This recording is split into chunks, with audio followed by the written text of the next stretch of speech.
The Emerald City of Oz. Chapter 6. How Guff Visited the Whimsies.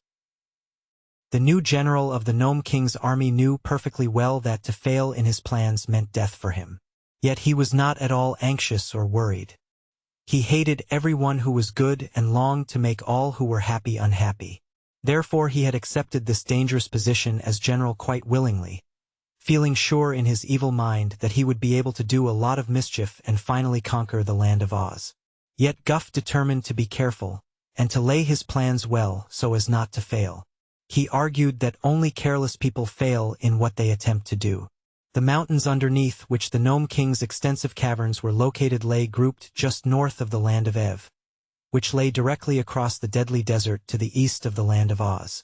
As the mountains were also on the edge of the desert, the Gnome King found that he had only to tunnel underneath the desert to reach Ozma's dominions. He did not wish his armies to appear above ground in the country of the Winkies, which was the part of the land of Oz nearest to King Roquat's own country, as then the people would give the alarm and enable Ozma to fortify the Emerald City and assemble an army. He wanted to take all the Oz people by surprise, so he decided to run the tunnel clear through to the Emerald City, where he and his hosts could break through the ground without warning and conquer the people before they had time to defend themselves. Roquat the Red began work at once upon his tunnel, setting 1,000 miners at the task and building it high and broad enough for his armies to march through it with ease. The gnomes were used to making tunnels, as all the kingdom in which they lived was underground, so they made rapid progress.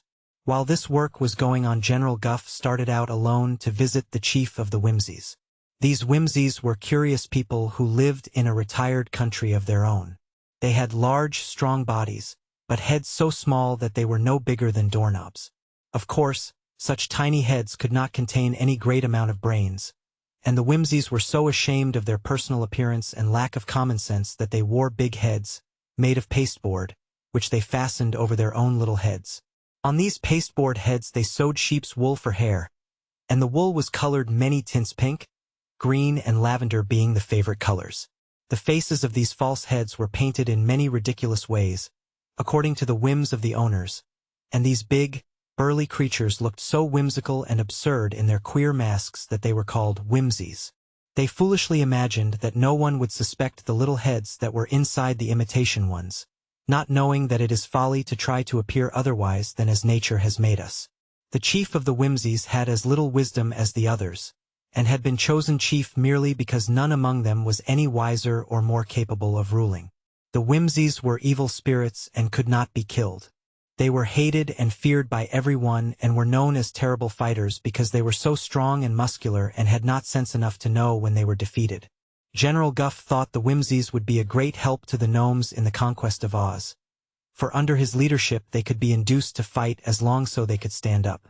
So he traveled to their country and asked to see the chief, who lived in a house that had a picture of his grotesque false head painted over the doorway.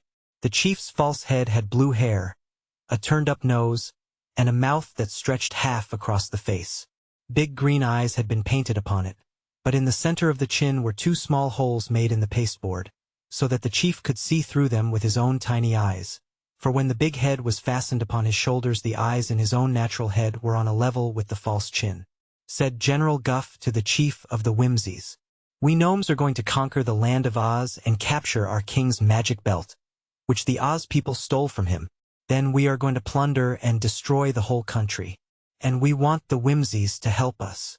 "Will there be any fighting?" asked the chief. "Plenty," replied Guff. That must have pleased the chief, for he got up and danced around the room 3 times. Then he seated himself again, adjusted his false head, and said, "We have no quarrel with Ozma of Oz. But you Whimsies love to fight, and here is a splendid chance to do so," urged Guff. "Wait till I sing a song," said the chief. Then he lay back in his chair and sang a foolish song that did not seem to the general to mean anything, although he listened carefully. When he had finished, the chief Whimsy looked at him through the holes in his chin and asked, "What reward will you give us if we help you?" The general was prepared for this question, for he had been thinking the matter over on his journey. People often do a good deed without hope of reward, but for an evil deed they always demand payment. "When we get our magic belt," he made reply. "Our king, Roquat the Red, will use its power to give every whimsy a natural head as big and fine as the false head he now wears. Then you will no longer be ashamed because your big strong bodies have such teeny-weeny heads." "Oh, will you do that?" asked the chief eagerly. "We surely will," promised the general. "I'll talk to my people," said the chief. So he called a meeting of all the whimsies and told them of the offer made by the gnomes. The creatures were delighted with the bargain, and at once agreed to fight for the Gnome King and help him to conquer Oz. One whimsy alone seemed to have a glimmer of sense, for he asked, "Suppose we fail to capture the magic belt? What will happen then, and what good will all our fighting do?"